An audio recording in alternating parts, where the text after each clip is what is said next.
Is it on? It is on. We are live and being watched. And hopefully heard, but we'll find that out in a minute. Okay, so how long have we got? For about a minute. Minute two. Oh, okay. So, pretty much it. Yes.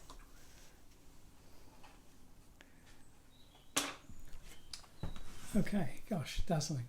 Good evening. Hopefully tonight we'll finish this watercolour.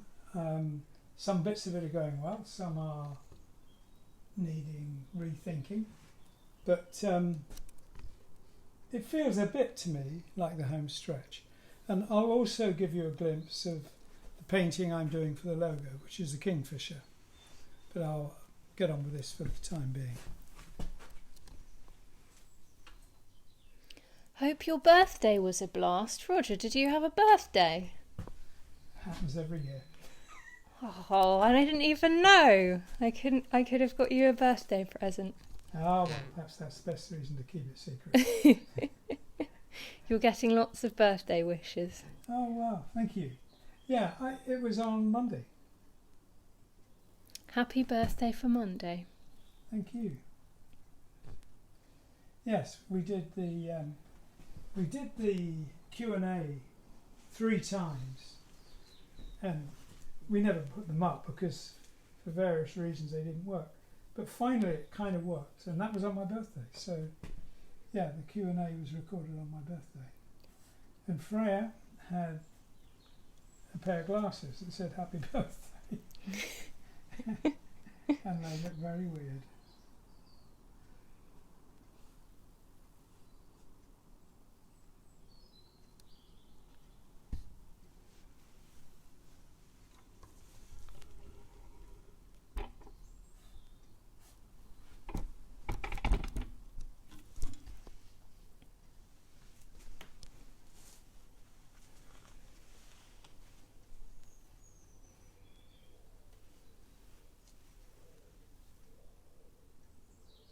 So you've done lots of secret painting this week, haven't you? This is looking different. No? Not really, no. I didn't touch this till about half an hour ago. No, maybe an hour ago, I don't know, something like that. Mm-hmm. It's just me sitting here. But I did paint the basic painting for a Kingfisher, which is for the logo. So we'll have a look at that presently.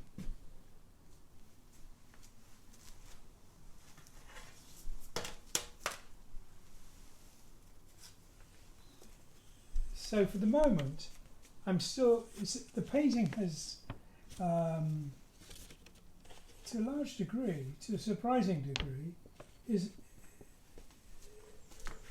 monochrome, because I'm painting this in sap green. Pretty much that was sap green. I added orange into the tree, but the contrast between the orange and the blue is way too vivid for the balance of the picture. So I'm going to have to suck out some of the colour out of that, which I'll do with water, so that will balance that out a bit better.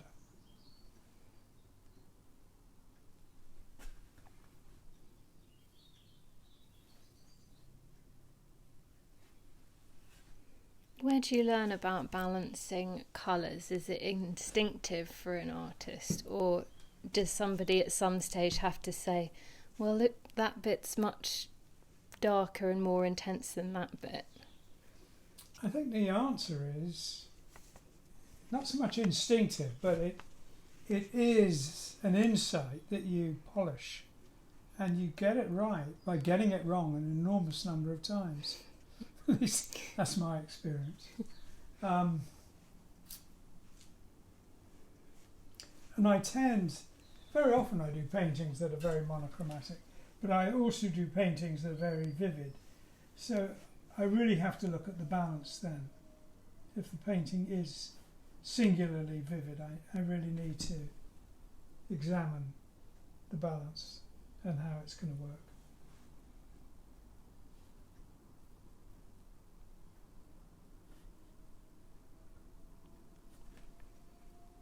Do you put on lots of layers of detail for watercolour? I don't know. I'm not quite sure.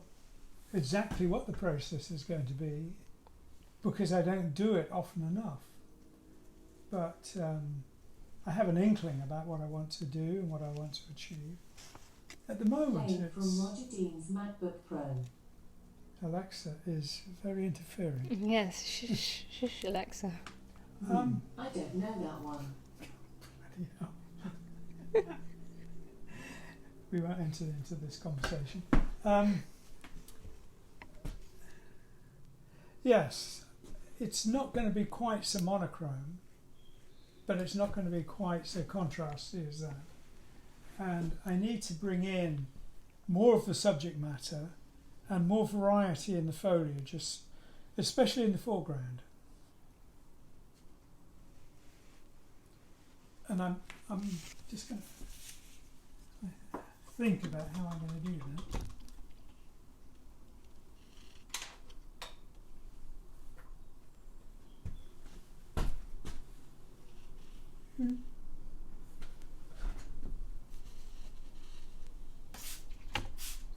What I did is I spilt water down there, and if I had ignored it, it would make a streak. But by wetting the whole thing, it blends in. So I guess if it was a drawing, I don't know really how to compare it with anything.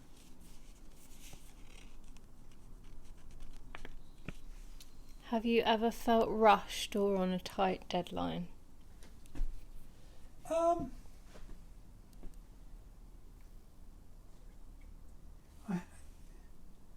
I had a rule for myself and for everyone around me when we were working back in the 70s, and it was simple. It was, if you let it go and it's wrong, it's going to be out there forever. So rather be a day late than have it wrong. Ideally, deliver it on time and not wrong. But you have to sacrifice something, and that is time. You can be late, but you can't put it out, with something seriously wrong with it. So it has to be finished to your satisfaction. So yeah, I was often under external pressure, but internally I tried to be very disciplined about not giving it up until I was ready to give it up. And it didn't mean I was late very often, but it did mean that I didn't allow myself to work under pressure or under undue pressure. Do you find some pressure helpful or not at all? No, nothing really. I find being in a good state of mind incredibly helpful, being in a bad state of mind incredibly unhelpful. So, what can I say? Yeah. There are things I can do very quickly, and there are things that I know will take a long time. So if someone asks me to do something that's not needed for 6 months or a year, I will look to do something where I can play around and experiment and put time in. But if somebody wants something the following day, I can do it, but it limits what I'll take on. I won't try and do a month's work in a day.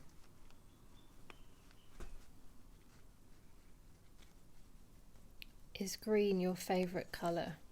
I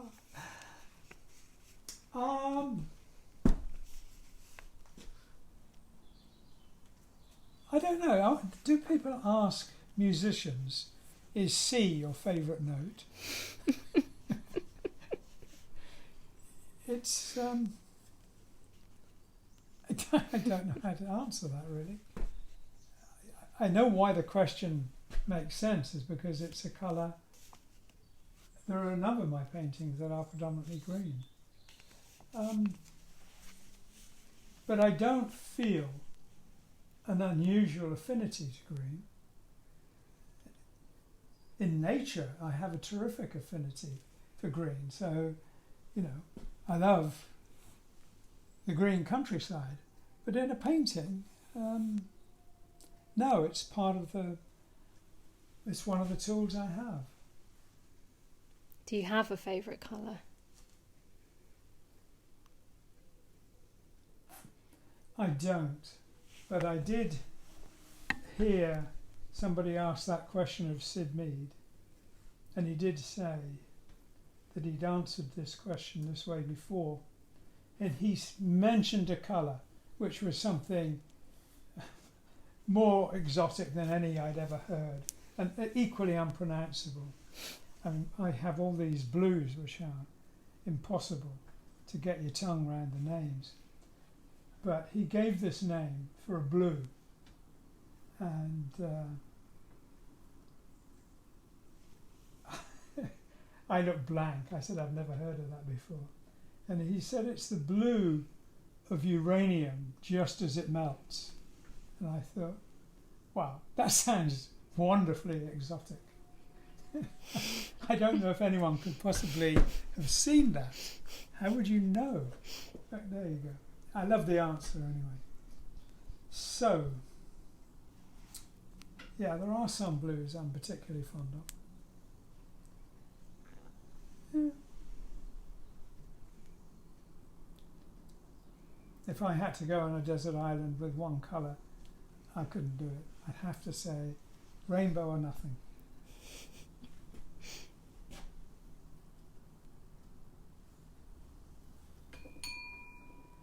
I guess I might be spending as much time today subtracting as adding.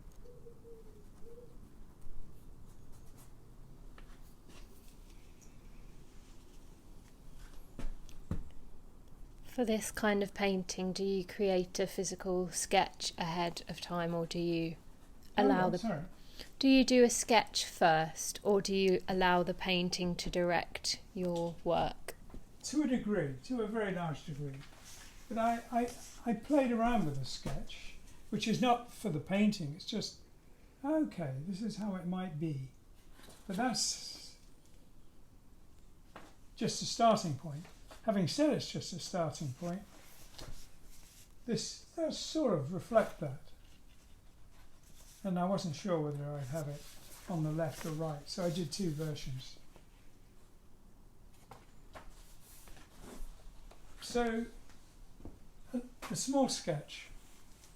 By the way, that sketch was quite tiny, about this big, and I blew it up when I scanned it. So this is going from kind of green clouds into a green forest glade, gradually.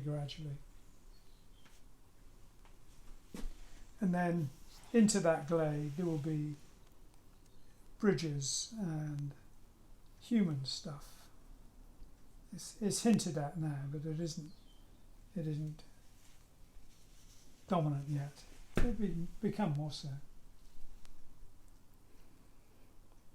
Have you hidden things in your paintings? Well, I'm constantly amazed that people can find things I've hidden that I didn't even know were there. And once they've discovered them, I have to acknowledge, wow, that was there. So I guess the answer to that is, I don't sit down and plan to hide things in the painting, but sometimes it seems that they get there anyway.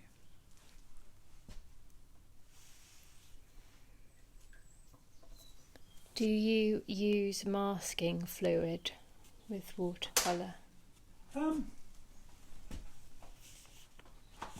In all my life, I believe I have tried it a couple of times. I can't recall when and where. So it's something I'm interested in, but I've never done it to the point where I think, yes, I'll keep a bottle of masking fluid handy. So I might have some. It might be turned to solid rubber by now. I don't know. but I certainly haven't used any in the last decade or half decade. So yes, I've used it, I've tried it. I didn't find that it didn't work. It sort of worked. It didn't turn out ideal for me, though.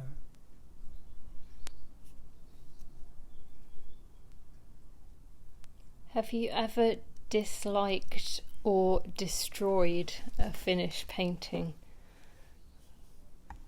No, but I have disliked and destroyed a half-finished painting, or abandoned one. So when I'm painting in acrylics, I don't have to worry about it, because no matter how badly wrong it goes, in the end I can put it right, even if it means painting 90% of the painting again, or even all of it. I can get it right. But when I was doing watercolors and drawings that were very precise and very delicate, I did abandon one or two, but not when they were nearly finished, when they were barely started. So when they were nearly finished, if I thought, wow, that's wrong, I would figure out how to fix it, because it was usually possible to fix. You know, you have a lot of options about how to fix things. It's weird. I'm not on the camera. Oh, I am. You are. I thought we'd had enough of the painting. We wanted to see you. I could actually. Yeah, wait a minute. Should have done this at the beginning. That makes it easier, does it? Yeah. Oh, well, we should have done. Oh, and there's more light on it, so it's even better for me. There is. Oh, yeah. Except I might need to move when you paint. No, I can paint from the side. Okay. What I'm doing while chatting is I'm thinking what I'm going to do next, which is what I'm doing half the time with the painting. And when I'm thinking what I'm going to do next, it's something might excite me and think, oh, that's working well. I'd like to extend that or develop that. Or sometimes I'm thinking, whoops, I need to subdue or subtract that bit. But right now I'm just looking just for the next area that requires attention. Are any of your paintings in a museum?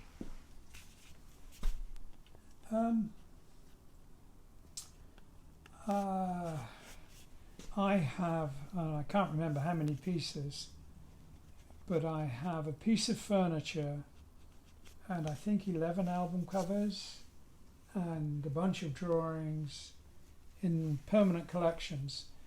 Permanent collections of prints, drawings and paintings at the Victoria and Albert Museum.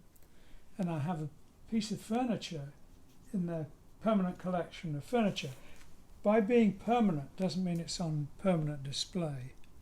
They might be in storage indefinitely. And there's a museum in Vienna, which was essentially, it's a furniture museum, and they have one of my prototype sea urchin chairs in their permanent collection. Paintings.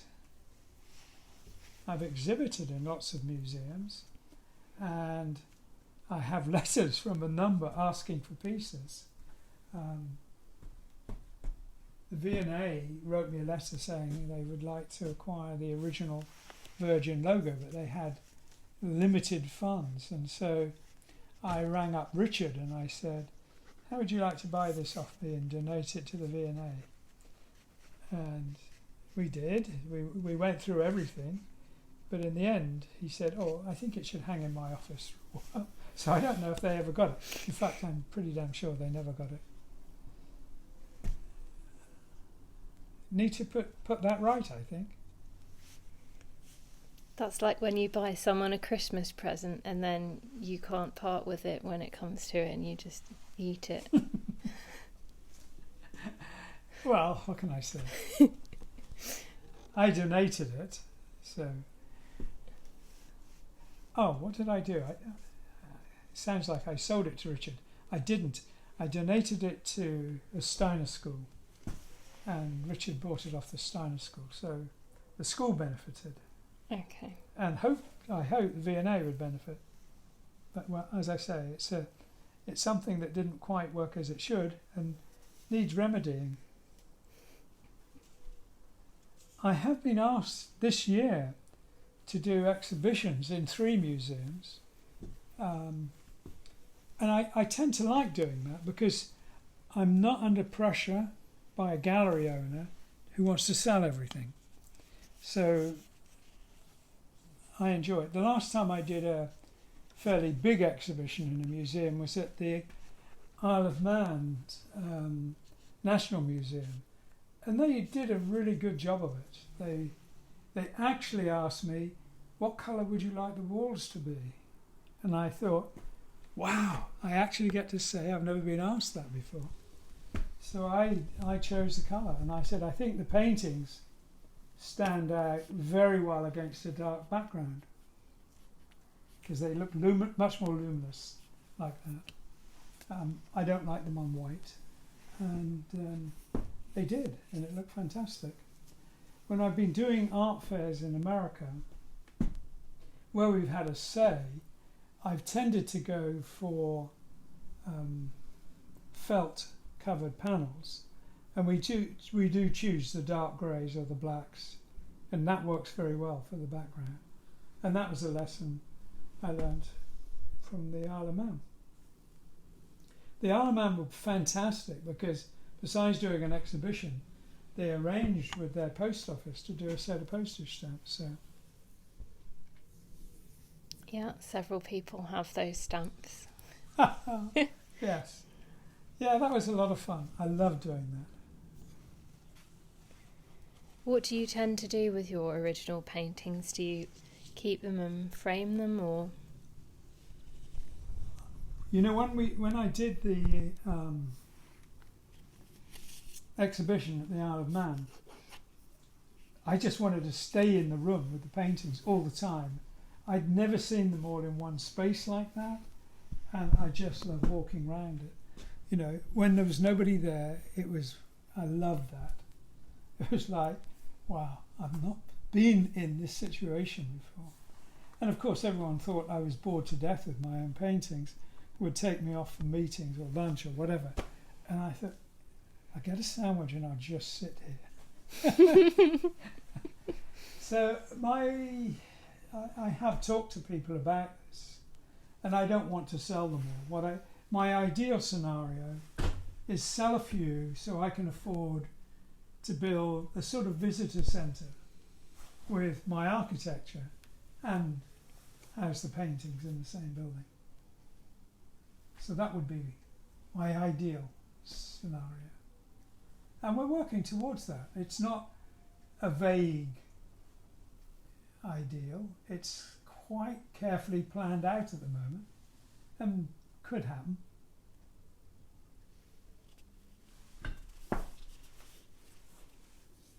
Have you ever got up in the middle of the night to spontaneously paint? I've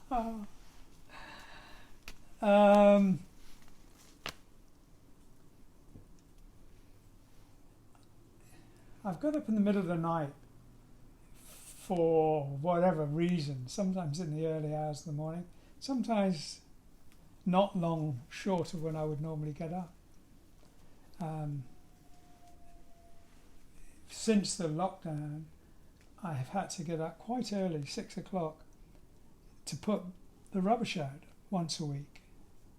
And I've often thought, don't think about it, just get up, put it out, you can always come back to bed. And I don't. I start painting because I love working that time of day. And if I haven't had, for some reason it has happened, I don't go to bed till 2 o'clock. Getting up at 6 is quite a struggle. But I'd rather go to bed at 10 o'clock and get up or 11 o'clock and get up at 6. I love the early morning. Now, if somebody means really early, like 3 o'clock or 2 o'clock, no. If I have an idea, I kind of have faith that I'll remember it. And if I haven't remembered it, it's not distressing because I can't remember.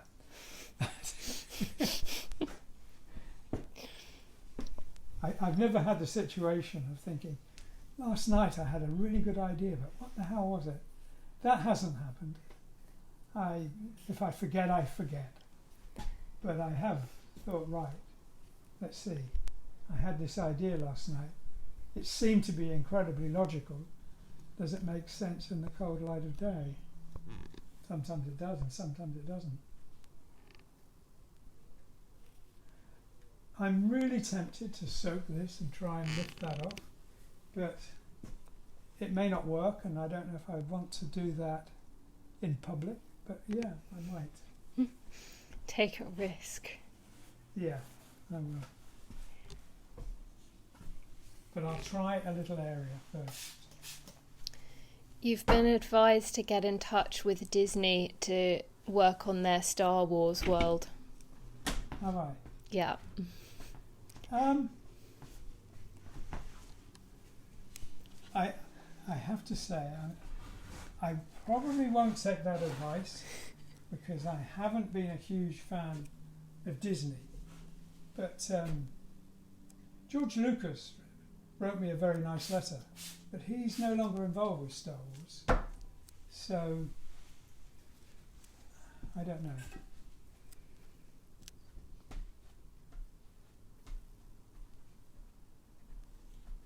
Okay, so that, I'm not destroying it, but the colour's coming off relatively reluctantly, but it is coming off, so I can proceed and do that.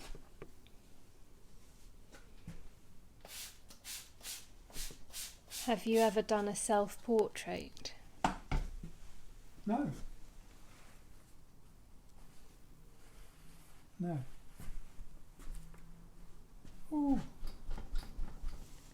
that wasn't supposed to happen. Don't tell them that.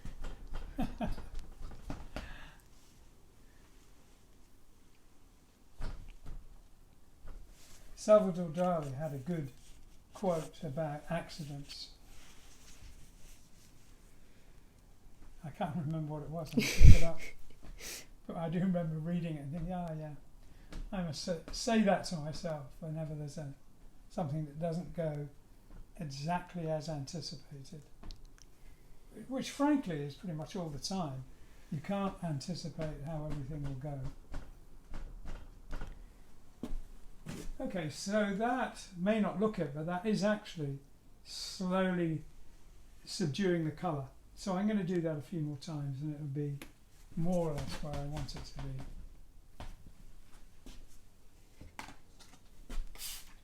One of the things, if I wasn't doing this live, I would do it horizontal so that it wouldn't run and I could soak it more thoroughly.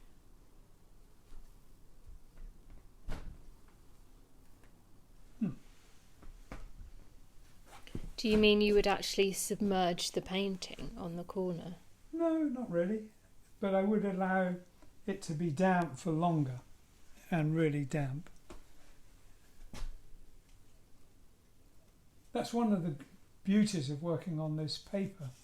It's very thick and it's, in the past the watercolour paper I used would have all buckled up if it wasn't stretched, but this won't do that. At least I've never abused it so much that it's done it.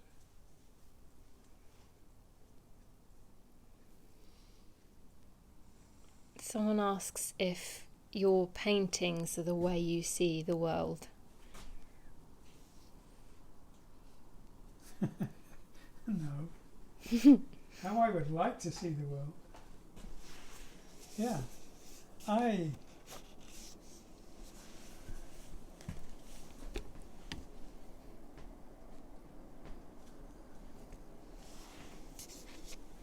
When I was a child and I lived in Hong Kong, I came across feng shui, and I came across it in a really weird patchwork kind of way, because I wasn't aware at first of any books on the subject in English, so it was all kinds of hearsay, and I'd be told something about it in that context, something about it in another context, and gradually over the years putting those things together, but also coming across a book that was published a long time ago, 1860 something, and which I found. I can't imagine myself buying a book aged 13 or 14, but apparently I did. Anyway, I ended up with it while I was in Hong Kong. The first time anyone mentioned feng shui to me, they explained it as the principles used by a geomancer to advise relatives on where to bury their recently died relative. So where your ancestors are buried is the first time I heard about it. But later I heard about it in other contexts. Where to build a house, where to build a town, how to get things right, how to not get things wrong. And it was fascinating. And what was also fascinating was that the Chinese believed that the English had a secret kind of feng shui. Because they knew some things. They did some things terribly wrong, but they did some things very right. And one example I was given was that in the centre of what is now Kowloon, the city of Kowloon, there was a transit camp. And the transit camp was built in a swampy bit of land which was considered incredibly bad in feng shui terms. But the army drained the swamp and planted bamboo, which reversed all the bad aspects of it and made them very positive. I mean, it was basically a simple question of health. You get rid of the swamp, you get rid of the mosquitoes, and the bamboo helps take the water out of the soil. So it was interesting from two different points of view. But the thing I liked about it was the idea that got my imagination really, was the idea that human beings, however many million years ago, were dropped into paradise, and their job was to be gardeners of this paradise and to look after it. Well, we've done a bloody awful job. But I still like the idea that that is our job. We are here to make things better, not worse. And I said this to Freya recently. The people who should be envisaging a fantastic future for us are doing the exact opposite, and that's the architectural profession. Instead of building fabulous, glittering cities, they are building dull, drab, oppressive and depressing quasi-prisons. I think they've let us down badly. But I think that is, if we have a job as a species and as, I suppose, designers, gardeners, whatever, it should be to make a paradise on earth. That should be what we should be doing. So that's my propaganda speech for today. We all need to go live in tree houses. Oh, no. Well, then there'll be more trees. Well, maybe. We should be living in things that are really suited to our psyche, not concrete blocks. I did like tree houses, though. Tree houses are great. Oh, I could just quickly tell everybody who's watching that if they believe in planting trees, they should use, instead of Google, they should use Ecosia, ECOSIA.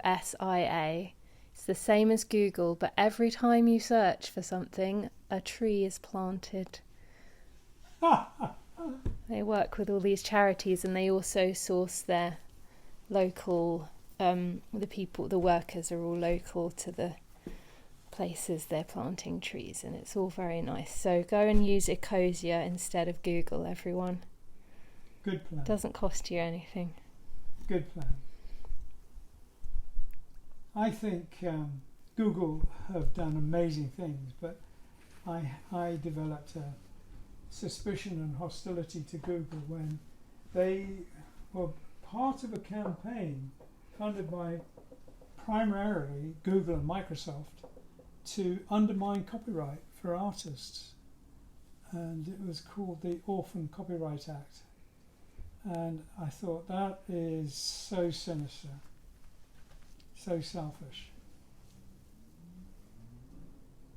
Anyway, good thought. Thanks everyone. They're saying they're going to spread the word about tree Google. There you go. Thanks guys, save the planet. Save the planet, yeah. I don't think the planet's in any danger of not surviving. That's true. I think what's the problem is it going to be suitable for human habitation, which is a different issue. An eminently solvable problem, but we have to start solving it, not compounding it. Okay, I'm going to start adding to what I've just done with that. Besides just dampening it, I'm going to start scrubbing the paint.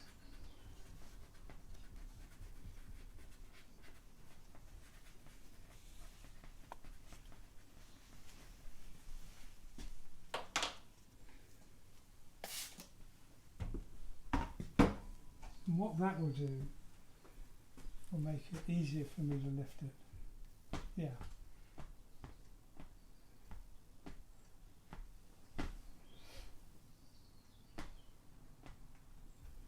Okay, so I'm not going to carry on doing that, but I know that is what I'm going to do later.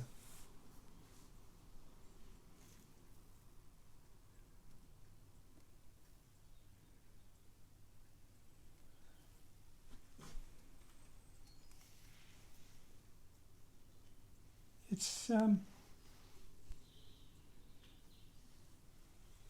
no pine trees in this yet.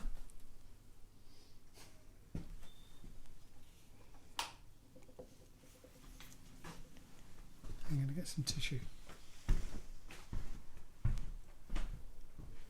Oh, we have a comment from a nice architect. From what? A nice architect who says sadly most projects 99% are driven by the client, the budget and codes and deadlines. I get that. I understand very well that that's the case. However, clients don't ask for concrete blocks particularly. They are offered it with a propaganda overview.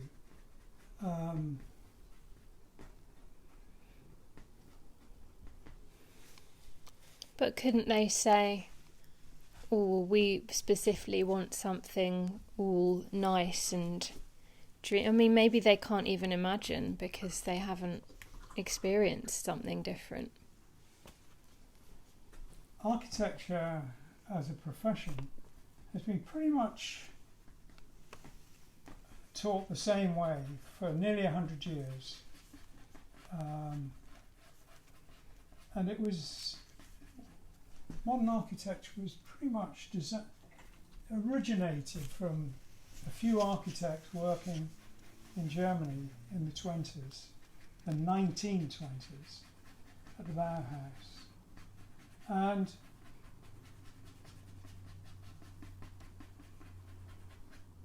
when I was a student, I would be, I couldn't believe we were expected to design these boxes for human beings.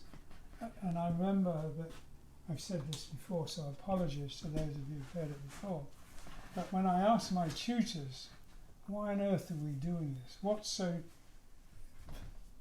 so inevitable about the box? And the answer that I was given was, well, form follows function. And I was bemused. I couldn't, for the life of me, figure out the function that would end up with a box. And the response to that, for me asking that, and I wasn't old enough or experienced enough to be really challenging. I started art school when I was only 17, so I didn't have a lot of experience, and I was very aware of how little I had. But when I say, but what function? What does it mean? I was told to read Corbusier, which was punishment enough to shut anyone up forever. Corbusier was a communist, and his ideas were essentially communist ideas, which, if that's what you want, that's what you get. But he didn't address human beings as human beings. He addressed them as human beings in a situation where there needed to be a rectifying of social imbalance. So he designed things that the butcher, the baker and the banker all had identical homes. And that was the one of his motivations.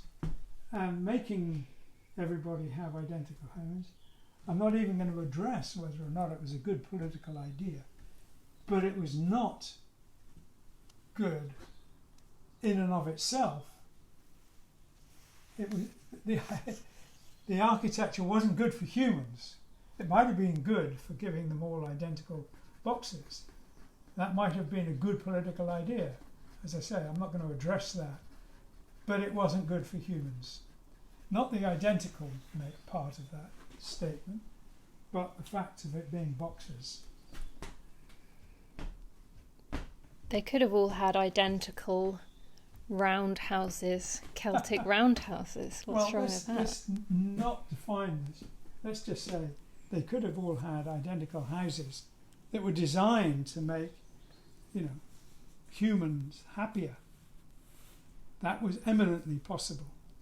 No one addressed that then or now. It's never been addressed in terms of the teaching of architecture. Architectural students don't address that issue. How do you make sure your client, if they're going to live in what you do, how do you make sure they're happy? In the end, there is a kind of formula for that, and that is they question the client. But the client only knows what they know. They don't know what they haven't experienced. So it's, in a way, it's a circular and ultimately a cul-de-sac. It's not going to get you where you need to get to.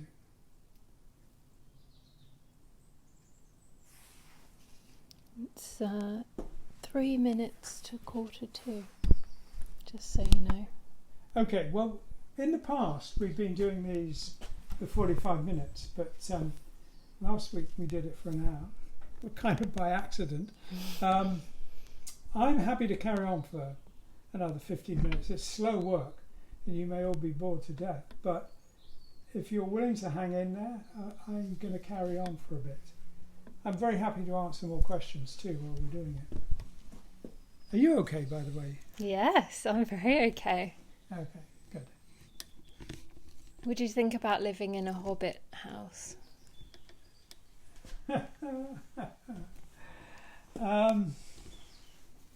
Well, I have had some rather terrible members of the press describe my house as Hobbit House. Not this one, but the one I designed at college. I'm hoping in the next few weeks we'll be working on the interior of that in the back garden, and then when we are, we'll film from there and people can see what it looks like.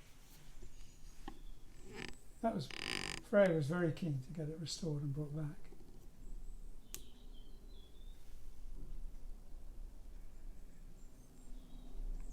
Do you know the architect Frank Lloyd Wright? Of course, yeah. Do you like his work? He does. Do you? Do I? I don't.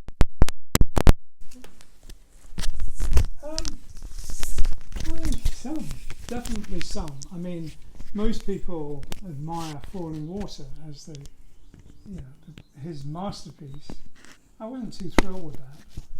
And I was taken in LA by big fans of Frank Lloyd Wright to show me some appalling things people had done to his houses. And the appalling things that people had done to his houses is they put sloping roofs on them. And I thought, well, if you want to live in a purist Frank Lloyd Wright house, that's a kind of a sacrilege. On the other hand, in absolute terms, I don't think it's doing it any harm. It's doing it a lot of good. Issue. I mean, in LA, you could live with a flat roof. In England, there are endless technical problems associated. They don't drain, and they can be wet for weeks. So it's a silly thing. You need to design for your climate as well as for your occupants. Frank Lloyd Wright came on the edge of, he came after the Art Nouveau movement, and I don't know, for me, the two movements that I liked most was the arts and crafts movement in architecture and the Art Nouveau movement. Both I thought had a lot going for them.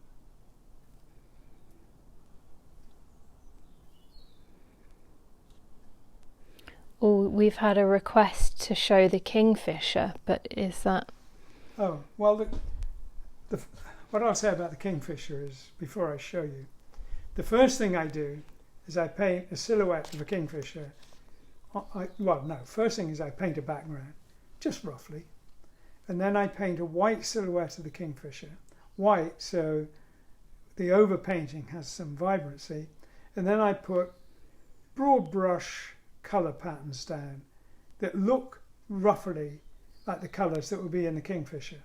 Once I've done that, I add texture, like feathers, and to get that softening of it, of the feather marks. And then finally, I'll add light and shade. So at the moment, I've got to just the slapping on of, the basic colours. So, and it looks very crude, but it won't look that crude when it's finished. That's it. Too long, and you'll see too much of how crude it is. Yeah. Look great. Thank you. That's the benefit of a quick glance. And that will be on top of this. It'll be incorporated in the logo. In a much smaller size, or is it a giant Kingfisher? Is it going to go smack bang in the middle? It's a life-size Kingfisher, but it's painted about twice life-size. And it'll be in the logo, so it won't have to look the right size in the painting. I see. And in the painting, we are going to... I'm going to bring... I did say last week I'd warm it up in here. It's too bright here. This is about right. That's just the degree of warmth I wanted in it. I'm taking down the blue. I'll lower that intensity, and I might just subdue that a bit more. And then I can work into here and here. So basically this is all background for the painting at the moment. And I have plans for the foreground, but I haven't got round to that yet. We've got 10 minutes. Well, you've been asked, is your voice always this soothing, or do you sometimes get angry and shout? Well, what can I say? My voice isn't really soothing particularly. What happens is, for a lot of people my age, your voice gets rougher because things like acid reflux harshen your throat. So I've noticed my voice change. I was talking to somebody, I think it was Max Hastings of Caravan, and I said, what on earth do singers do when this happens to their voice? And he got me a tablet, a knife. I forget the name of it. Anyway, he said, I always take one of these before I go on stage because it's a problem. And he said, try one. And I did. And it worked. But it was a horrible taste. And it lasted about half an hour or more, just dissolving the tablet. I thought, woo, you're going to have to be pretty anxious about how you sound to do that on a regular basis. But yeah, it's this is a consequence. Anno Domini, what can I say? I'm going to ask you one more question, which is, do you have a favourite painting? Do I have a favourite painting? Of yours?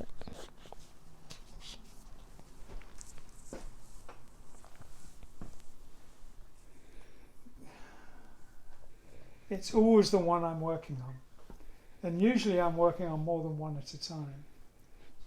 So in my mind, this has the potential to be favourite until I start the next one. And then going back, I get asked by people who want to do exhibitions of my work or calendars in other countries.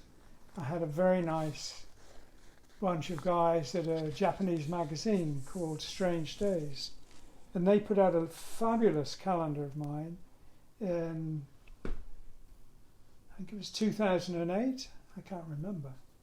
Anyway, it was huge, and they wanted all pictures of mine from the early 70s, and I said, oh no, I've done much better painting since, but they wanted all that early 70s era paintings. And whereas I love some of them, I am much better at it now than I was then. But then what I knew was that if they saw them at the right stage in their life, they're the ones that sunk into their psyche. So in the end, we did a compromise on a couple, but mostly they had their way. And it was all stuff from the 70s. And there were one or two I really liked, but I did realise that I did one or two pieces then that I thought were fantastic, but I know now I could paint it better if I did them again. But they were very important to me at the time. It's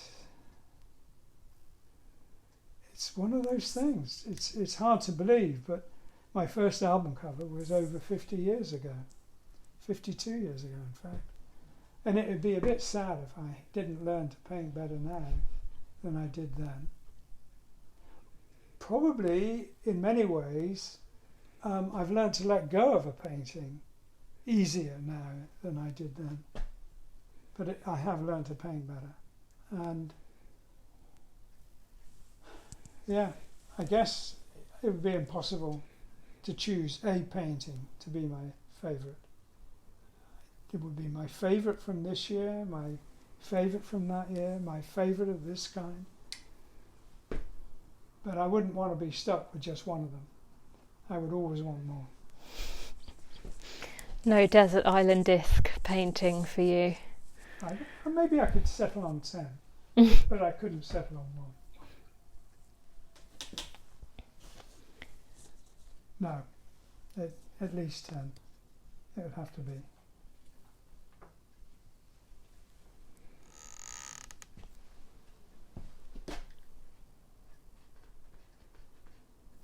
All people are very concerned that the bees got rehomed. They're concerned? Yes, are the bees okay? The bees, as far as I can tell, are fine. They've been moved to a hive in East Grinstead, which is 15 miles or so from where they started. So it's quite a journey.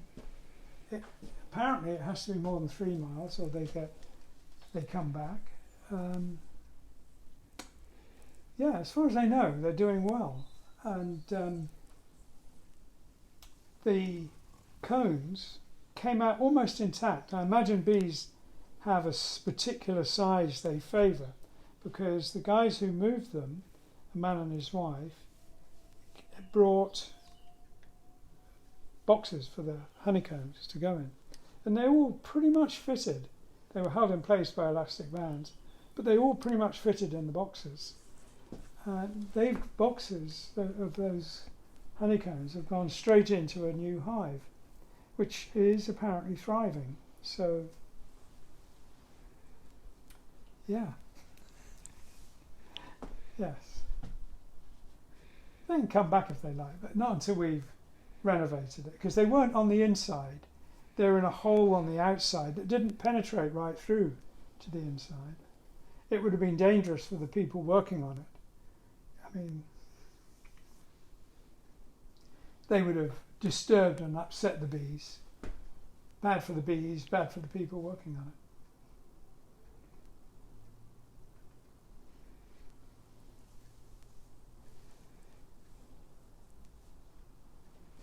Okay. So as soon as we finish, I'll probably put this on the floor and really give that a good drenching. But then hold it together, pull it together.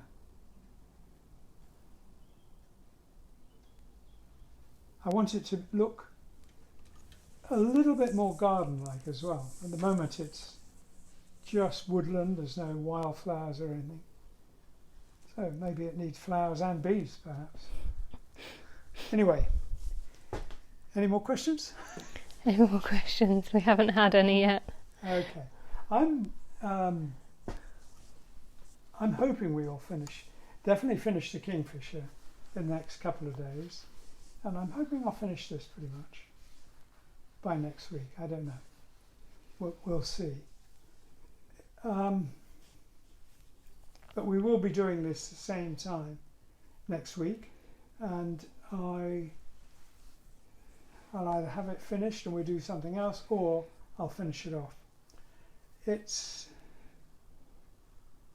the other thing we're doing next week, and I think on the 9th, so next Thursday, is we're having another meeting about moving the prototype house. So that's really, hopefully, making serious progress at last. It's still looking, it's going to look worse. It's going to look worse as we dismantle it, and it's going to continue looking worse until we bring it here, reassemble it, and start renovating it, cleaning up the inside, grinding down all the paint and everything, cleaning it off, taking out the woodwork and restoring all the woodwork, although that's mostly in good shape, and putting a new floor. I don't mean just a new carpet, but it needs a whole new floor. Anyway, adventures to come. Okay, I'm going to say thank you all very much for coming. See you next week. It's, as ever, an honour that you attend, and it's good fun for me. And hopefully you'll see it on the album soon, because that's due to be finished and put out. So I guess I'm going to be under some pressure to finish this. Thank you very much. Thank you, everyone.